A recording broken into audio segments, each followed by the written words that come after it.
always trust. We ask the questions. What is needed in the world for this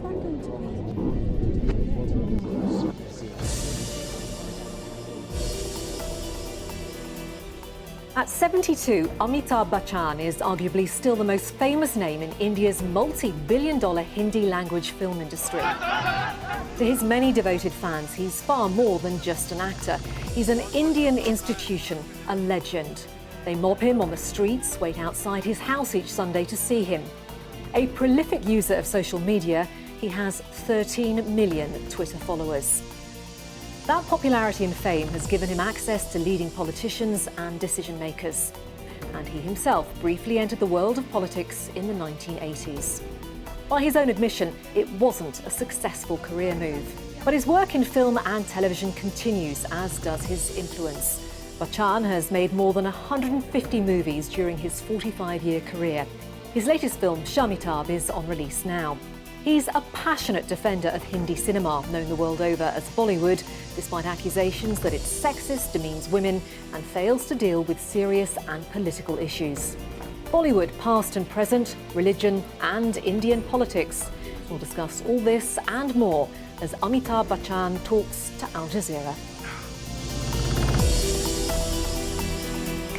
Amitabh Bachchan, thank you for talking to Al Jazeera. Can I start by asking you, is it true that you actually dislike the term Bollywood, and if so, why? Well, I think that the Indian film industry has its own identity. It's very individual.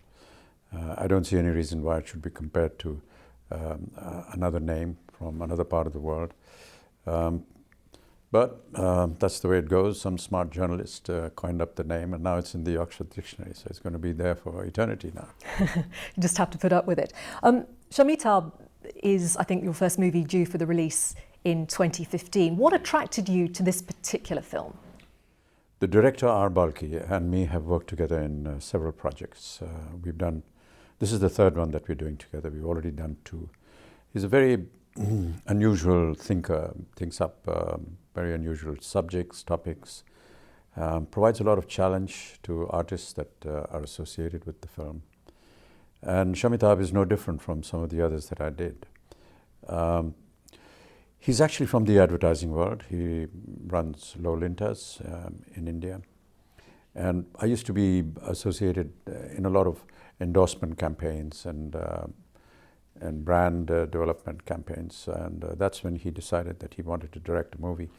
He came to me with the script, and we said, okay, we went ahead. Which was, in terms of what Indian audiences normally expect from Hindi cinema, a little different. It was a love story between an elderly gentleman and a younger lady, and his age being even more than the lady's father's age. So it was big quite difference. unusual. Yeah, big difference. The second one he did was a film called Pa, which was the story of progeria, the illness where young children do not live beyond 13 years of age.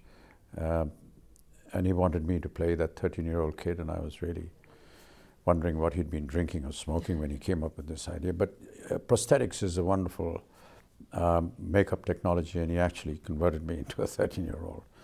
And then he wanted my son to play my father's role. Very confusing. Very confusing.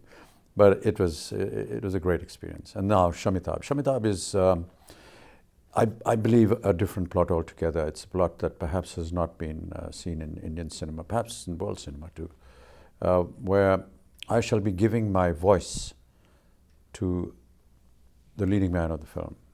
Dhanush, played by Dhanush. That's right, yeah.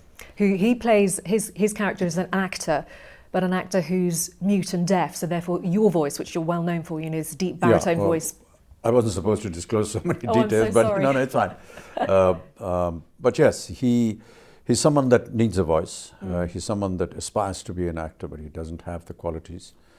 And how a journalist who is being played by Akshar, the leading lady in the film, decides to bring these two people together.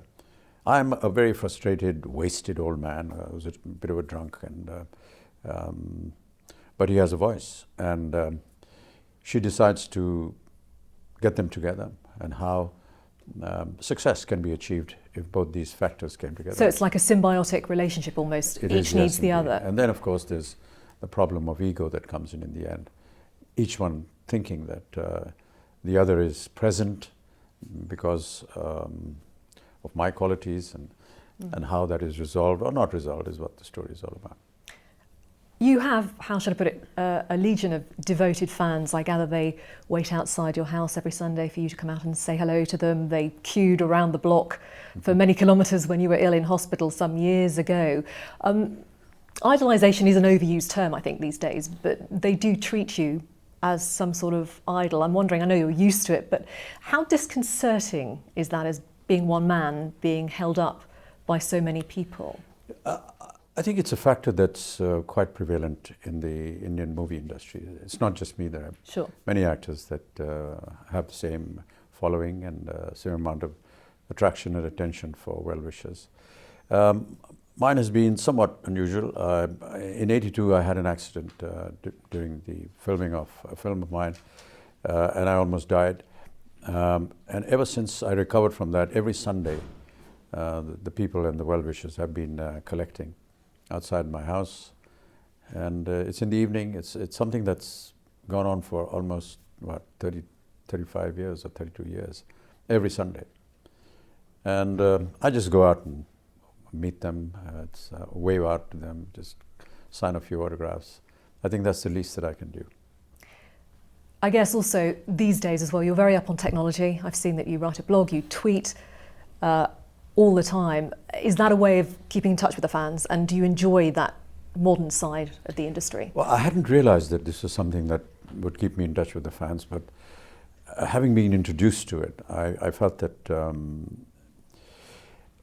I'd never had an opportunity to know my fans as a face, never heard them, and I thought that this was a fantastic medium to be able to talk to them, to know about them, and to share with them a lot of things. It started off purely as well, not really a joke, but something that came out of the blue. Someone said you should have a website because there are many websites that are corrupted websites in your name, and you need to put one up to give the facts out. And they said it'll take about 6 months. I said, can I do something tomorrow? They said you can write a blog. I wrote a couple of sentences and I got a response, and then I replied to the response and I got 2 more, and then it just carried on. So now I'm on 2,479 days every day. I've been writing it without a break, and I have some very dedicated well-wishers whom I have termed as my extended family. I've given them a title as EF, and they come to the blog, they write, and I've designed the blog where I can respond to their responses. So there's a little bracket where I can talk to them. I now have the ability to meet them. They travel sometimes to India. If I'm here, the EF from London will come and meet me, and it's just a wonderful group of people, a wonderful family. We exchange ideas, views, thoughts. Some of them are brilliant writers. They have incredible writing abilities about any subject in the world, about my films, about what I'm doing, whether they liked my performances, whether they disliked it. And it's just a fantastic exchange of views and ideas. And Twitter, of course, is something that I started later on. That's about 1,750 days. And on Facebook, it's 835, 40 days. As we both know, the film industry, the entertainment industry, it can be very superficial at times, and certainly it gives and creates great wealth and privilege for some people. How do you go about reconciling that with the fact that obviously there is a lot of poverty in the world, especially in your country, India? That must be quite hard when you actually look at it like that. Yeah, I think there are deficiencies in almost every nation in the world. We are conscious of it. We try to do as best as we can. There are many institutions, many NGOs which work towards various social causes. I'm involved in several of them. And I think we're all very committed and are aware. And to say that, just because you're in an industry which is presuming that this industry is wealthy and therefore we don't do anything for them is a fallacy. I think that all of us are involved in many such associations which work for the poor people as well. They appoint celebrities from the Indian film industry to be involved in campaigns which are perhaps health-oriented. I myself am United Nations Ambassador for polio. We fought for 8 years, and finally India is now polio-free. I'm involved in the awareness and eradication of tuberculosis, which has just been started. I will be doing hepatitis, which is also a very dangerous ailment. And I'm involved with awareness of diabetes, which actually has started from London. It's the Right Honourable Keith Vaz, Member of Parliament, and is heading that, and we work together. So we keep doing these acts. I work for Save the Tigers. In the past 2 years, we were down to about 1,411 tigers only. And just a week ago, they've done a research and found that the numbers have actually doubled. So one feels very happy when things like this happen. Yeah, I don't really know how we can relate to every subject that needs attention. But I think suffice to say that we are aware of it and conscious of the fact. The Hindi language film industry obviously has this very successful formula of romance, dancing, music, feel-good films. Do you wish that perhaps the industry also tackled more of the social and political issues affecting India? I think perhaps there's misinformation on that. I think that every film is made as an entertainment film, and you're right about that. The poverty that you just talked of, the poor man that works, the common man that works on the streets every day and has a very meager earning. When he wants to relax, he likes to go into a cinema hall, spend his earning, and watch something that is delightful, which is fantasized, which has music and dance and color. It would be horrid if we were to make a film on his own life, which is what perhaps you're looking at as referring to something more sensitive. But there are people that make sensitive films, and we do tackle many issues that are socially and morally concerning India. Indeed, all our films do. We always show that good will prevail over evil. We have a very vast and strong cultural identity, over 5,000 years of culture. And that is always depicted in our films, whether it is relationship between parents, our attitude towards our children, towards brother and sister. We have festivals that commemorate that. And that's always played up. We give poetic justice in 2.5 hours, which you and me will never receive in a lifetime. That's a very good way of putting it. Some critics say there is a misogynistic attitude prevalent among certain areas in India, and obviously the world has been very shocked by the recent rape and murder of several women, high-profile cases. The movies that you star in do tend to have the most amazingly, stunningly beautiful women who seem unattainable, they're flirtatious, they can be tantalising. Is there a sense that Indian men are influenced in their attitude towards women by what is portrayed in the movies, do you think? That would be a misconception. Right. Film is a 20th century phenomena. But to say that all these horrible acts never existed before that would be wrong. Whether it's violence, whether it is sex, whether it is rape. But yes, we have a very pertinent censor board. We have guidelines which we follow. And if there's anything that we feel is perhaps going to be damaging for society, we take corrective measures. But it would be wrong to say that we are not conscious of the fact of women, and I don't think that there's a misogynistic attitude at all. We have women directors, we have stories that are woven around the central character, which happens to be a woman. There are many issues of, say, untouchability, of caste, creed, religion, that are always looked upon in a very compassionate manner. I would not agree with this.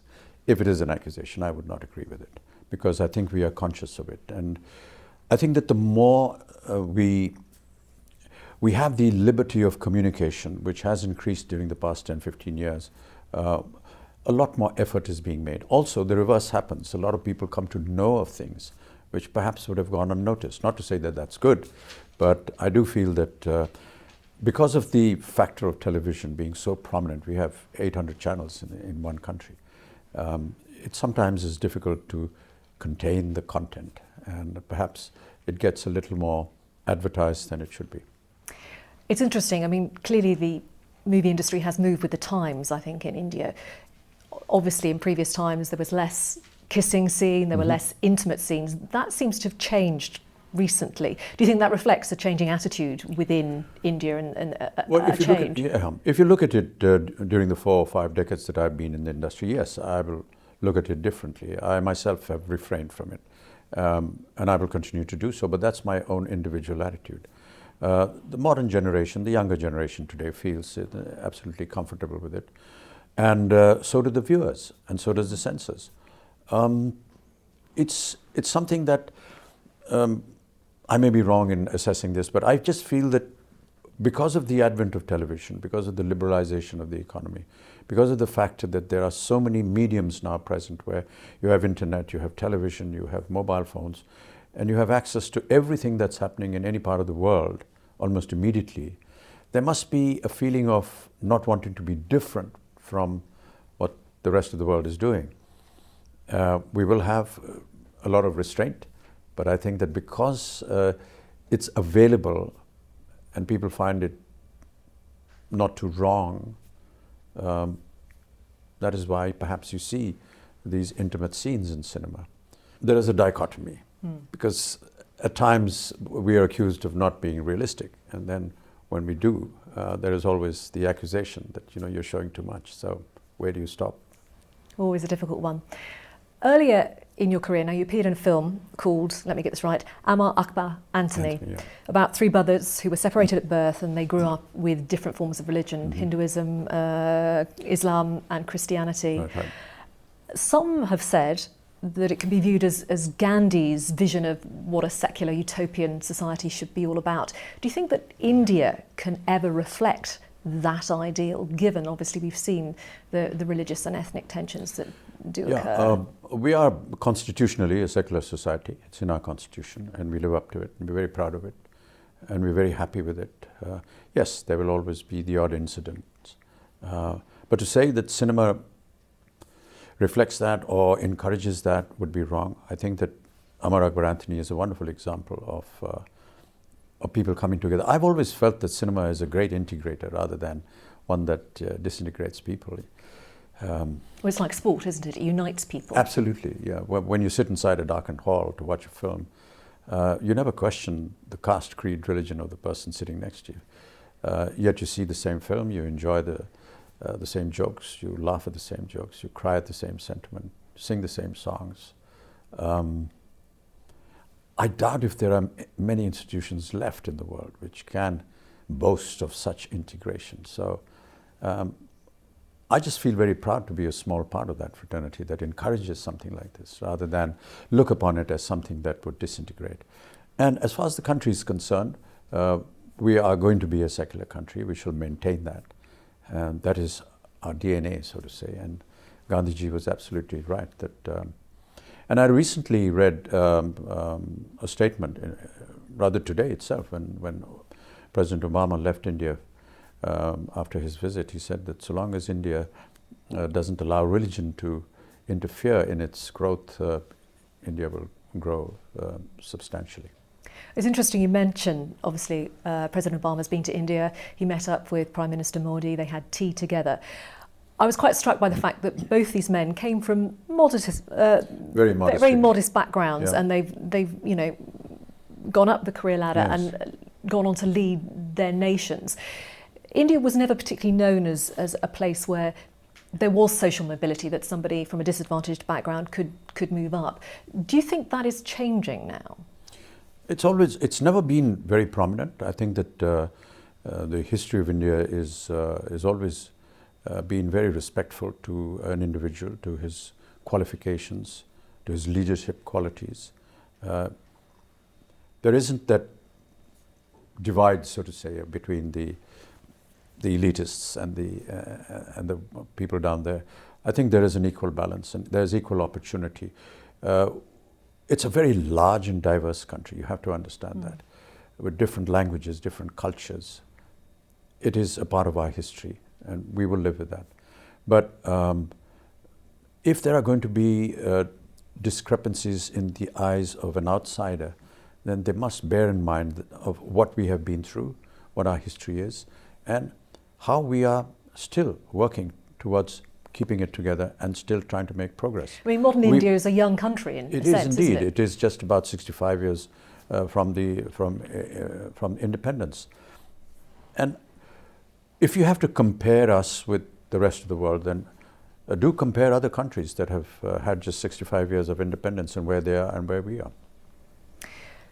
Earlier on in your career as well, you took a break from the movie industry. You yourself went into politics. You were hugely successful in a regional election, but after a couple of years you resigned, you left politics. Why did you give up politics? I don't know politics, and I realized that after having won an election, I was not qualified. I had entered politics on an emotional note, and soon realized that emotion has got nothing to do with politics, so I left it. I have accepted that as a failure and moved away from it, never to go back there again.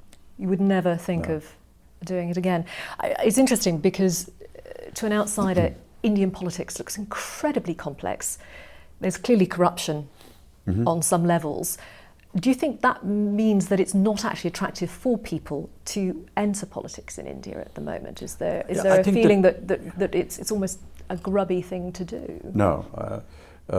We have some very intelligent minds in our political system, and yes, we are dealing with corruption, and I feel very confident that we will be able to, as time goes by, eradicate it. These are factors that exist in almost every other nation, and maybe it's highlighted today because India is becoming a focus of attention for the rest of the world as far as its growth is concerned. We've had a liberalized economy, which was brought into practice about 10, 15 years ago. The very factor that used to be looked upon as a negative in the country was our population. When you have 1.25 billion people, I remember the time when there was almost criticism. You have a very large population and you can't cope up with it. But that's the very factor that now invites consumerism, and that's the factor that is adding to the growth and to your economy, because when you sell 1.25 billion toothpastes, that's a lot of money. Yeah, but the fact that it's so big and there is so much consumerism, I guess, is almost part of the problem. It's almost a vicious circle, isn't it? It is, yes. It's how to manage that and have the right people in the top jobs, and you have to encourage them and attract the right sort of people. A very diverse country. I doubt if this kind of diversity exists in any other part of the world. It is tough, it is difficult, but I think that with our political leadership, we are going to overcome that. Your family were very great friends of the Gandhis. I think you're quite good friends with Prime Minister Modi, is that correct? Well, or you encounter him, obviously, on occasions. I mean, where do you think your political heart is? I did a campaign for him for his state when he was Chief Minister of Gujarat. Gujarat, yeah. And for tourism. That's the association, and he's Prime Minister of the country. Everyone wants to know him. Would you say you were able to articulate where your political heart lies at the moment, even though you don't want to enter politics? Do you have certain beliefs that align with a political party, or do you try to stay? No, I think I have the right to remain silent on what my beliefs politically are. I think sufficient to say that I believe in the political system, I believe in democracy, and I believe that India is on the right path for the growth it's assumed to be taking now. How important is faith and religion to you? I believe in some kind of a force, which is a superior force which guides us. I will not say that I'm not religious, I am, but I would not flaunt my religion on the streets or in an interview. I'm okay with it within the four walls of my home, and that's about it. Amitabh Bachchan, thank you for talking to Al Jazeera. Thanks very much. Thank you.